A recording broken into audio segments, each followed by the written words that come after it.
성도 여러분 반갑습니다. 오늘도 우리 주님과 동행하는 복된 하루가 되신 줄로 믿습니다. 이 시간 우리가 함께 은혜를 나눌 본문 말씀 요한복음 2장 13절부터 22절까지에 있는 말씀입니다. 요한복음 2장 13절부터 22절까지에 있는 말씀 봉독합니다.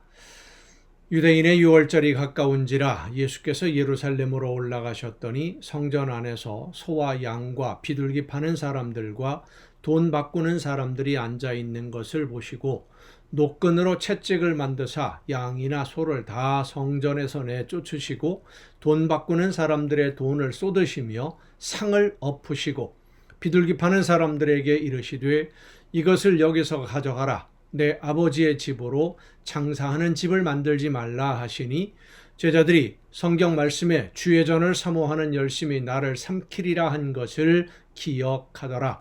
이에 유대인들이 대답하여 예수께 말하기를 네가 이런 일을 행하니 무슨 표적을 우리에게 보이겠느냐. 예수께서 대답하여 이르시되 너희가 이 성전을 헐라 내가 사흘 동안에 일으키리라. 유대인들이 이르되 이 성전은 46년 동안에 지었거늘 네가 3일 동안에 일으키겠느냐 하더라. 그러나 예수는 성전된 자기 육체를 가리켜 말씀하신 것이라. 죽은 자 가운데서 살아나신 후에야 제자들이 이 말씀하신 것을 기억하고 성경과 예수께서 하신 말씀을 믿었더라. 아멘. 오늘 이 본문 말씀은 교회의 본질을 다시 한번 생각하게 하는 말씀입니다. 6월절이 되었을 때 예수님이 예루살렘 성전을 방문하셨는데 성전에서 장사하는 사람들이 있었다라는 것이죠. 재물을 파는 사람들, 소와 양, 비둘기 전부 다 재물들입니다. 그리고 그 재물을 사고 팔기 위해서 성전의 돈, 성전에서 사용하는 돈으로 바꾸어주는 그런 사람들 다 내쫓으신 이 사건, 모든 복음서에 기록될 정도로 당시 유대 사회에서 충격적인 사건이었습니다. 그리고 예수님이 이 세상에 오셔서 세상에서 이루고자 하셨던 것이 무엇인가를 다시 한번 생각해 보게 되는 그러한 사건이기도 합니다. 먼저 우리가 생각해 봐야 될 것은 사람들이 성전에서 왜 장사를 하고 있었던 것일까? 라고 하는 것이지요. 성전에서 장사를 한다라고 할 때 우리는 성전의 구조를 먼저 생각해 봐야 되는데 요즘 우리가 말하는 교회, 예배당 안에서라고 생각하는 분들이 많이 있습니다만은 예배당 안에서 예배 드리는 장소에서 그런 의미가 아닙니다. 예루살렘 성전을 그 구조를 그림으로 보면 우리가 쉽게 이해할 수 있습니다만은 말로 설명한다면 이렇습니다. 예루살렘 성전은 성소, 지성소 그리고 이방인의 뜰 이렇게 구성이 되어 있습니다. 지성소는 하나님을 만나는 장소로 여겨지는 가장 거룩하게 구별되는 성전 제일 안쪽에 있는 장소입니다. 대제사장만이 그곳에 들어갈 수 있지요. 1년에 한 번 속죄 제를 드릴 때 들어가는 그러한 공간, 하나님이 임재하신 곳이다 라고 생각하는 법궤를 모셔놓는 구별된 장소가 지성소입니다. 그리고 이제 휘장으로 지성소와 성소를 구분하고 있는데 하나님께 예배하고 제물을 드리는 제사장들이 들어갈 수 있는 장소로 그 지성소보다 바깥쪽에 있는 그것이 이제 성소라고 할 수 있습니다. 그리고 이제 이방인의 뜰이 있는데 이방인의 뜰로 불리우는 곳은 성전 외부에 있는 지역입니다. 성소와 지성소가 아닌 외부의 마당이라고 보통 생각할 수 있는데 이방인들 혹은 여인들이 들어갈 수 있는 지역입니다. 장사하는 사람들은 이 성소와 지성소가 아닌 이 이방인의 뜰, 바깥뜰이죠. 그쪽 지역에서 장사를 하고 있었다라고 생각하시면 됩니다. 요즘 우리가 이해하기 쉽게 설명을 한다면 교회 마당, 뭐 이렇게 생각하면 될 것 같습니다. 이 장사하는 사람들이 성전 주변에 자리를 잡게 된 것은 유대인들의 절기 참여와 관련이 깊이 있습니다.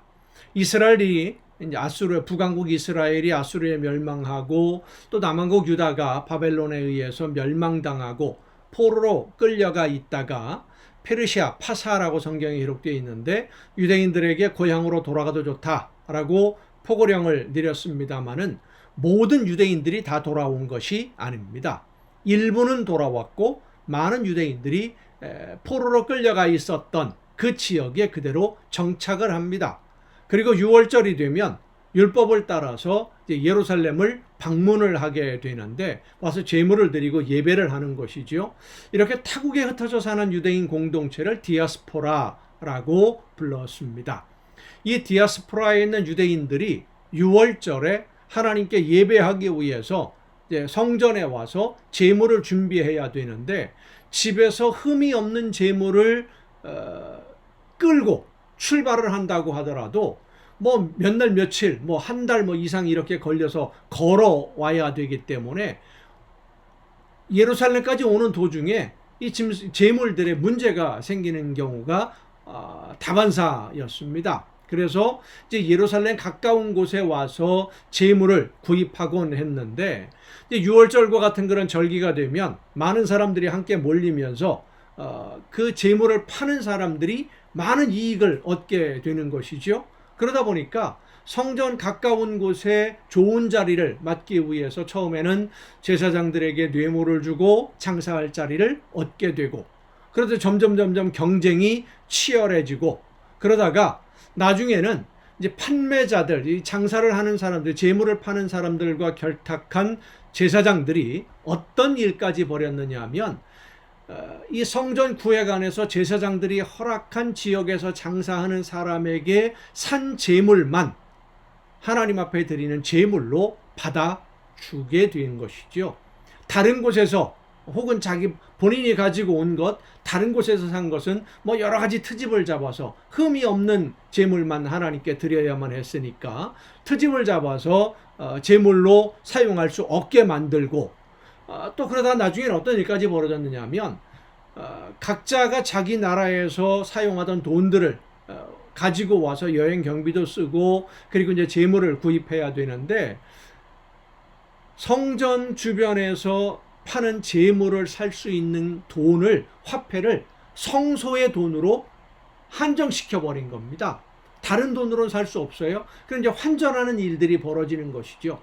이러한 여러 가지 부조리, 부패 이런 것들이 얽히면서 결국은 하나님 앞에 예배하기 위해서 6월절이나 여러 절기들을 맞아서 예배하러 오는 유대인들이 불평이 쌓이게 되고 원망이 쌓이게 되고 많은 그 부정과 부패, 부조리가 되는 그런 온상이 된 곳이 바로 이 성전 제물 팔고 사는 그 장소가 되어버리고 만 겁니다. 결국 하나님께 드리는 제물을 준비할 수 있도록 편의를 제공하기 위해 시작된 것이 부패의 온상이 되고 말았죠. 예수님이 공적인 활동을 시작하는 첫 걸음으로 성전에서 장사하는 사람들, 돈 바꿔주는 사람들을 내쫓고 성전을 깨끗하게 청소한 것은 예수님의 주된 관심이 하나님에게 있고 하나님의 마음, 하나님이 어떤 계획을 가지시고 계시느냐, 하나님의 뜻을 따르는 것에 예수님의 모든 관심이 집중되어 있다라는 것을 보여줍니다. 성경은 하나님이 성령으로 우리에게 임하셔서 우리의 삶에 함께 하시는, 그래서 우리 믿는 성도들이 하나님의 성전이다라고 말씀해 줍니다. 예수님이 성전인 나를 오늘 찾아오시면 나를 바라보시면서 성전인 나를 바라보시면서 어떤 눈으로 바라보실까 한번 생각해 보십시다. 내 삶에서 예수님이 진노하실 만한 더러운 것들이 혹시 아직도 남아있는 것은 없는지, 혹시라도 내 삶에 그리고 내 마음에 나도 모르는 사이에 더러운 것들이 남아있어서 나를 찾아오시는 예수님이 진노하시지는 않을까 우리 자신을 돌아보아야 됩니다. 우리 정말 솔직하게 한번 생각해 보십시다. 예수님이 항상 나와 함께 하시기를 여러분은 정말로 원하십니까? 예수님이 내 삶의 주인이 되셔서 나의 모든 것을 주관해 주시기를 여러분은 정말로 원하십니까? 그렇다면 우리는 하나님 앞에 정결해야 합니다.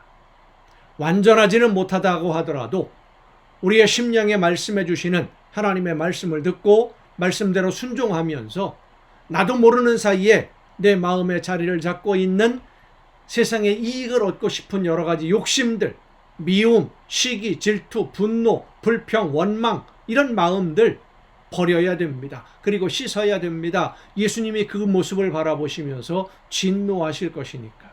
다 쫓아내실 것이니까. 우리는 먼저 우리의 마음의 문을 열고 내 속을 들여다보면서 예수님이 정말로 나와 함께 하기를 기뻐하실까? 우리 자신을 먼저 돌아봐야 됩니다. 그리고 마음의 문을 열고 우리 주님을 주인으로 영접해서 주님과 함께 날마다 천국의 평안을 누리는 복된 신앙생활을 할 수 있기를 간절히 바랍니다. 기도하시겠습니다. 오늘도 연약한 저희들과 함께 하시며 능력과 권능으로 돌보시고 지켜주시는 아버지 하나님, 성전을 찾아가셔서 청소하신 더럽고 추한 것들을 내쫓고 청소하신 주님의 모습을, 주님의 그 모습을 생각하면서 오늘 우리 자신들 성령이 임하시는 우리 자신들의 모습을 다시 한번 바라보게 하옵시고 예수님이 찾아오셨을 때 내 심령의 모습을 보시며 기뻐하실지 칭찬하실지 아니면 책망하실지 날마다 우리 자신을 돌아볼 수 있는 은혜를 허락하여 주시옵소서. 주님과 함께 기쁨으로 평안을 누리는 우리 모두의 복된 신앙생활이 되게 하여 주시옵소서. 이 모든 말씀을 예수님의 이름으로 기도하옵나이다. 아멘. 여러분 오늘도 수고 많으셨습니다. 내일 또 정한 이 시간 이 가정 예배를 통해서 여러분 모두 함께 다시 만날 수 있기를 바랍니다. 내일 뵙겠습니다.